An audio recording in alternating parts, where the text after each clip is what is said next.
야, 중아, 이번 달 보호비 안 냈지? 조폭들이 평화로운 법당에 난입했을 때 저는 그저 평범한 절 방문이라고 생각했어요. 하지만 저희 모녀가 그들을 제압한 순간 법운 스님이 어머니의 명찰을 보고 손을 떨기 시작했습니다. 혹시 강윤정 씨이신가요? 그 한마디가 27년간 숨겨져 있던 충격적인 진실의 시작이었어요. 평생 아버지가 누구인지 몰랐던 특수부대 중위인 제게, 그리고 28년 동안 혼자 딸을 키워온 어머니에게 말이죠. 출가한 남자와 사라진 연인, 그리고 아버지 없이 자란 딸. 이 세 사람의 운명적 재회가 어떻게 상처받은 가족을 다시 하나로 만들어가는지 보시면 여러분도 가족의 진정한 의미를 다시 생각해보게 될 겁니다. 그럼 이 놀라운 운명의 순간들을 함께 지켜보실까요? 그 전에 손가락 운동 1초. 구독, 좋아요, 댓글 부탁드려요. 저는 강하늘이라고 합니다. 707 특임단 중이죠. 어머니와 함께 깊은 산속 천우사라는 절에 갔던 그날, 제 인생이 완전히 뒤바뀌었어요. 그날 아침 어머니 강윤정 사단장님께서 갑자기 절에 가자고 하셨습니다. 무언가 깊은 생각에 잠겨 계신 모습이었어요. 평소보다 표정이 무거워 보였죠. 산길을 한참 올라가니 천우사가 나타났습니다. 고즈넉한 절이었어요. 법당 안으로 들어서는데 정말 평화로웠습니다. 향냄새가 은은하게 퍼지고 부처님 앞에서 법운 스님이 조용히 염주를 돌리고 계셨어요. 마음이 차분해지는 느낌이었죠. 그런데 갑자기 법당 문이 거칠게 열렸습니다. 거친 욕설이 법당 전체를 울렸어요. 조폭들이었습니다. 선두에 서 있던 남자가 조각내였죠. 50대 중반쯤 되어 보이는 건장한 체격의 험악한 인상이었어요. 조각내가 법운 스님에게 이번 달 보호비를 요구했습니다. 절이라고 예외는 없다며 매달 100만 원씩 내라고 협박했어요. 법운 스님은 이곳이 부처님의 집이니 폭력으로 더럽히지 말라고 차분히 말씀하셨습니다. 하지만 저는 스님의 손이 미세하게 떨리는 걸 봤어요. 조각내가 불상을 발로 걷어찼습니다. 쾅 소리와 함께 불상이 넘어졌어요. 제 가슴이 철렁했습니다. 부하들도 제단을 엎고 경전을 바닥에 던져댔죠. 조각내는 돈 없으면 절문을 닫는다며 스님의 가슴팍을 밀쳤어요. 저는 주먹이 절로 쥐어졌습니다. 어머니도 마찬가지였어요. 평생 군인으로 살아온 어머니의 눈에서 차가운 빛이 번뜩였죠. 법운 스님은 여전히 염주를 쥐고 계셨지만 상황은 점점 심각해지고 있었습니다. 저는 더 이상 참을 수 없었어요. 어머니도 마찬가지셨습니다. 둘 다 거의 동시에 일어섰죠. 제가 조각내에게 거기까지라고 단호히 말했어요. 조각내가 저희를 비웃으며 돌아봤습니다. 여자들이 끼어들 일이 아니라며 무시하는 태도였어요. 어머니가 한 걸음 앞으로 나오시며 당장 나가라고 명령하셨습니다. 사단장다운 위엄이 목소리에 실렸어요. 조각내가 크게 웃으며 어머니를 조롱했습니다. 여자가 나댄다며 비아냥거렸죠. 바로 그 순간이었어요. 어머니와 제가 거의 동시에 움직였습니다. 조각내가 상황을 파악하기도 전에 어머니의 주먹이 조각내의 복부를 강타했어요. 조각내가 몸을 웅크리며 비틀거렸습니다. 저는 오른쪽 부하들을 상대했어요. 707 특임단에서 배운 근접격 투술이 몸에 배어 있었거든요. 첫 번째 놈의 팔을 비틀어 제압하고 두 번째 놈은 다리를 걸어 넘어뜨렸습니다. 조각내가 어머니를 향해 주먹을 휘둘렀지만 어머니는 여성 최초 사단장이 된 분이에요. 그 주먹을 가볍게 맞고 반격했죠. 조각내의 팔이 꺾이는 소리가 법당에 울렸어요. 비명소리가 터져나왔습니다. 나머지 부하들도 우리 실력을 보고는 완전히 기가 죽었어요. 한 명은 도망가려다 제가 목덜미를 잡았죠. 어머니가 차갑게 무릎 꿇으라고 명령했습니다. 조각내와 부하들이 떨면서 바닥에 무릎을 꿇었어요. 다시는 이곳에 발을 들여놓지 말라고 경고하셨죠. 조각내가 머리를 조아리며 사과했습니다. 조폭들이 허둥지둥 도망간 후 법당 안이 다시 조용해졌어요. 하지만 뭔가 이상했습니다. 법운 스님이 어머니를 빤히 쳐다보고 계셨거든요. 마치 귀신이라도 본 것처럼 놀란 표정이었죠. 법운 스님의 시선이 어머니의 명찰에 고정되어 있었습니다. 강윤정이라고 적힌 명찰 말이에요. 스님의 손이 심하게 떨리기 시작했어요. 마치 벼락이라도 맞은 것처럼 창백해지셨습니다. 스님이 조심스럽게 어머니 성함을 확인했어요. 어머니가 깜짝 놀라시며 어떻게 제 이름을 아냐고 반문하셨습니다. 그 순간 두 분의 시선이 마주쳤어요. 뭔가 전기가 흐르는 듯한 긴장감이 느껴졌죠. 스님의 얼굴을 보던 어머니의 표정이 급변했습니다. 믿을 수 없다는 듯 눈을 크게 뜨셨어요. 입술이 파르르 떨렸습니다. 마치 28년 전 기억이 되살아나는 것 같았어요. 저는 두 분 사이에 흐르는 묘한 기류를 감지했습니다. 뭔가 심상치 않은 일이 일어나고 있었어요. 어머니가 스님을 보는 눈빛이 예사롭지 않았거든요. 놀라움과 혼란 그리고 말로 표현할 수 없는 복잡한 감정들이 교차하고 있었죠. 스님은 여전히 어머니를 응시하고 계셨어요. 염주를 쥔 손이 더욱 심하게 떨렸습니다. 마치 오랫동안 숨겨왔던 비밀이 드러나려는 순간 같았어요. 법당 안 공기가 무거워졌습니다. 어머니가 한 걸음 뒤로 물러섰어요. 마치 현실을 받아들이기 어려워하는 것 같았습니다. 저는 무슨 일인지 전혀 이해할 수 없었지만 두 분 사이에 뭔가 깊은 사연이 있다는 걸 직감했어요. 스님의 목소리가 더욱 떨렸습니다. 어머니 역시 말을 잇지 못하고 계셨어요. 시간이 멈춘 것 같은 침묵이 흘렀습니다. 그 침묵 속에서 저는 제 인생을 바꿀 진실이 곧 드러나리라는 걸 예감했어요. 법운 스님이 마침내 입을 열었습니다. 자신의 본명이 강민석이라고 고백하셨어요. 28년 전 어머니를 떠난 바로 그 사람이라고 말씀하셨습니다. 제 머리가 하얗게 변했어요. 어머니가 믿을 수 없다는 표정으로 스님을 쳐다보셨어요. 강민석이라는 이름을 들은 순간 어머니의 다리가 휘청거렸습니다. 28년 전 사라진 연인의 이름이었거든요. 스님이 계속 이야기하셨어요. 젊은 시절 법학도였던 자신이 부모님을 잃고 충격을 받아 출가했다고 말씀하셨습니다.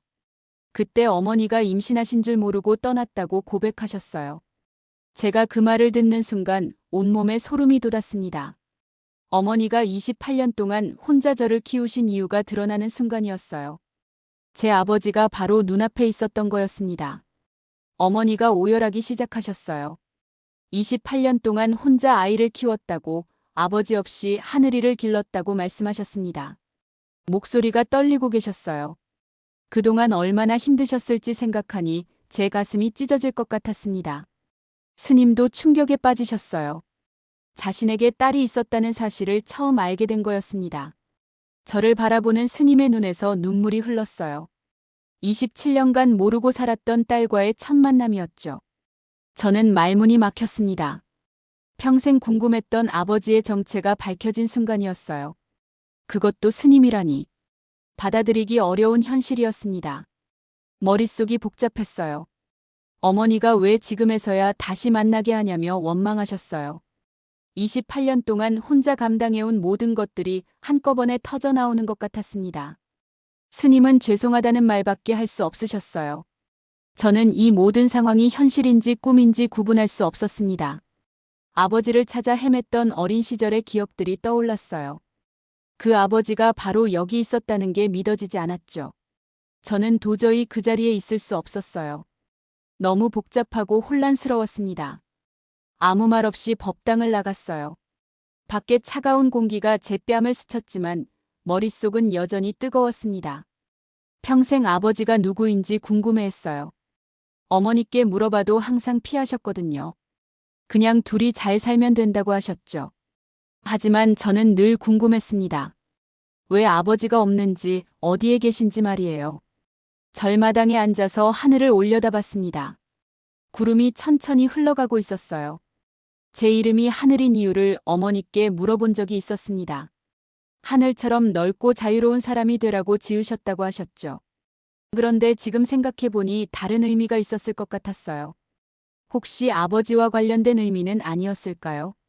아니면 아버지 없이 키우는 아이에게 하늘이 아버지가 되어달라는 의미였을까요? 법당에서 어머니와 스님의 목소리가 들렸습니다. 둘 다 울고 계시는 것 같았어요.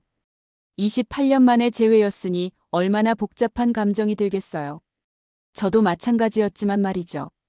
어린 시절 친구들이 아빠와 함께 놀러 가는 걸 보며 부러워했던 기억이 났어요. 왜 우리 집에는 아빠가 없는지 이해할 수 없었거든요. 어머니가 혼자 저를 키우시느라 얼마나 힘드셨는지도 이제야 알 것 같았습니다. 스님이 제 아버지라는 사실을 받아들이기 어려웠어요. 27년 동안 한 번도 찾아오지 않으셨으니까요. 물론 제가 있는 줄 모르셨다고 하지만 그래도 서운한 마음은 어쩔 수 없었습니다. 해가 서쪽으로 기울어가고 있었어요. 저는 여전히 마당에 앉아 있었습니다. 마음을 정리할 시간이 필요했거든요. 이 모든 것이 운명인지 우연인지 알 수 없었지만 분명한 건 제 인생이 완전히 바뀌었다는 것이었어요. 하루가 지나고 저는 조용히 법당으로 돌아갔습니다. 밤새 생각해봤지만 피할 수는 없는 일이었어요. 어쨌든 제 아버지였으니까요. 마음의 준비를 하고 들어갔습니다. 어머니와 스님이 법당 한쪽에 앉아 계셨어요.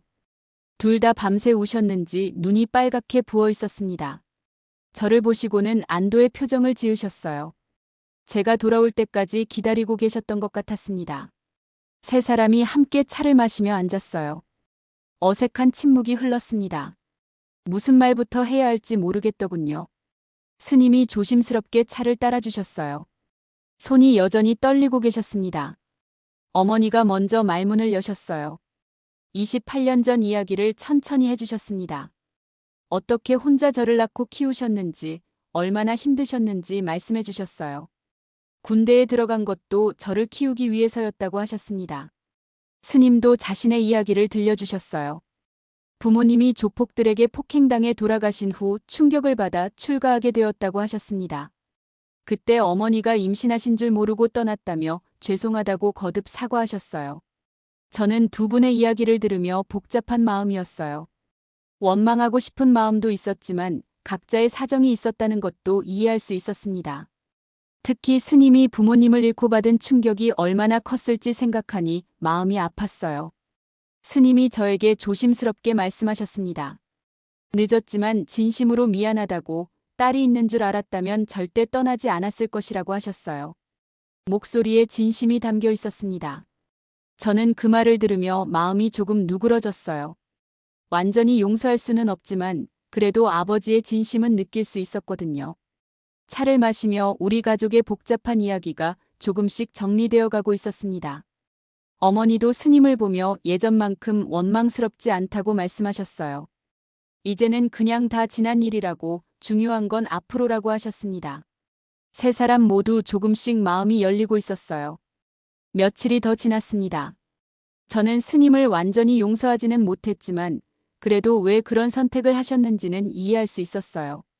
어린 나이에 부모님을 잃고 받은 상처가 얼마나 컸을지 생각하니 말이에요. 스님은 매일 저희를 위해 기도해 주셨어요. 27년 동안 알지 못했던 딸을 위해, 그리고 혼자 고생하신 어머니를 위해서요. 진심으로 참회하고 계신다는 게 느껴졌습니다. 어머니는 스님에게 더 이상 원망하지 않겠다고 말씀하셨어요. 28년 동안 품고 있던 분노와 서운함을 내려놓으시겠다고 하셨습니다. 그 말을 들은 스님이 눈물을 흘리셨어요. 저도 마음을 정리해 가고 있었어요. 아버지를 완전히 받아들이기에는 아직 시간이 더 필요했지만 그래도 미워하지는 않기로 했습니다. 각자의 사정이 있었다는 걸 알았으니까요. 스님이 저에게 앞으로 어떻게 하면 좋겠냐고 조심스럽게 물어보셨어요.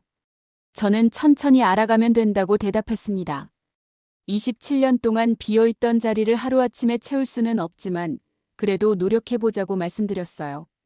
어머니도 이제는 마음이 편해 보이셨어요. 28년 동안 혼자 짊어지고 있던 짐을 조금은 내려놓으신 것 같았습니다. 비록 늦었지만 진실을 말할 수 있게 되어서 다행이라고 하셨어요. 저희는 서로에게 시간을 주기로 했습니다. 급하게 가족이 되려고 하지 않고 천천히 서로를 이해해 가기로 했어요. 27년의 공백을 채우는 것은 쉽지 않겠지만 그래도 시작은 할 수 있었으니까요. 스님이 저희에게 감사하다고 말씀하셨어요. 용서해달라고 하지 않겠다고, 그저 이렇게 만날 수 있게 된 것만으로도 감사하다고 하셨습니다. 그 말을 들으니 제 마음도 조금 더 열렸어요. 화해의 씨앗이 뿌려진 것 같았습니다. 당장 완전한 가족이 될 수는 없지만 그래도 서로를 이해하려고 노력하고 있었거든요. 이것만으로도 큰 진전이었어요. 며칠 후 저희는 법당 앞마당에서 따뜻한 햇살을 받으며 나란히 앉았습니다. 각자 차를 마시며 조용한 시간을 보내고 있었어요. 이상하게 마음이 평온했습니다. 잃어버린 시간들을 되돌릴 수는 없었어요. 27년 동안 함께하지 못한 시간들, 어머니가 혼자 저를 키우시며 겪으신 어려움들, 스님이 딸이 있는 줄 모르고 보내신 세월들 말이에요. 하지만 지금 이 순간이 있었습니다. 비록 늦었지만 진실을 알게 되었고 서로를 이해하려고 노력하고 있었어요. 완벽한 가족은 아닐지 몰라도 그래도 이제 서로를 알고 있었으니까요. 어머니가 스님에게 과거는 과거라고 이제 앞으로를 생각하자고 말씀하셨어요. 스님도 고개를 끄덕이며 감사하다고 대답하셨습니다. 저 역시 같은 마음이었어요. 저는 이 모든 일이 우연이 아니라 운명이었다고 생각해요. 조폭들이 법당에 난입하지 않았다면, 저희가 그날 절에 가지 않았다면 이런 만남은 없었을 테니까요. 모든 것이 계획된 것 같았습니다. 햇살이 따뜻하게 내려쬐고 있었어요. 새들이 지저귀고 바람이 나뭇잎을 흔들고 있었습니다. 평범한 일상이었지만 저희에게는 특별한 순간이었어요. 완전한 가족이 되기까지는 시간이 더 필요할 것 같아요. 27년의 공백을 채우는 것은 쉽지 않으니까요. 하지만 그래도 시작은 했습니다. 서로를 알게 되었고 이해하려고 노력하고 있어요. 저는 이 경험을 통해 많은 것을 배웠습니다. 가족의 의미인 용서의 힘, 그리고 시간의 소중함을 말이에요. 비록 늦었지만 아버지를 만날 수 있어서 다행이라고 생각해요. 우리는 완전한 가족이 아닐지 몰라도 이제 서로를 압니다. 그걸로 충분해요. 앞으로 천천히 하나씩 서로에 대해 알아갈 수 있을 테니까요. 지금 이 순간이 새로운 시작이라고 생각합니다. 여러분은 이 이야기를 듣고 어떤 생각이 드셨나요? 여러분의 생각을 아래 댓글에 남겨주세요. 그리고 감동적인 사연을 주변 사람들과 공유하고 함께 이야기 나눠보세요. 마지막으로 1초밖에 걸리지 않는 구독과 좋아요, 알림 설정은 영상 제작에 큰 힘이 됩니다.